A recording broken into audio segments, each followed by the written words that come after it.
মানুষগুলা একজনের ভবিষ্যৎ নষ্ট করে নিজের সন্তানের জন্য সম্পদ করে, নিজের সন্তানের জন্য ভবিষ্যৎ করে।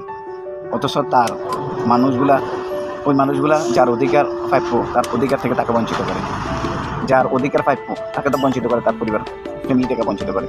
তার এই মানুষগুলা নিজের ফ্যামিলির সৌন্দর্য দেখে, কিন্তু তার সোসাইটির ফ্যামিলি যারা আছে তাদেরকে সৌন্দর্য তো দেখে না, উল্টা তাদেরকে আপনার ঘরের ভিতরে ফেলে দেয়। ওই মানুষগুলো কি করবে? কি করবে তারা? কিছু করবে না।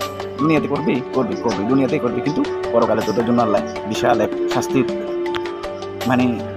লম্বা লাইন অপেক্ষা করে রাখতেছে। আর বেটা কি করবি? টাকা আরেকজনের মাথা মেরে টাকা দিয়ে কোটিপতি হবি, সম্মান কামাবি, এই সম্মান পৃথিবীতে থাকবে কিন্তু মৃত্যুর পরে থাকবে না।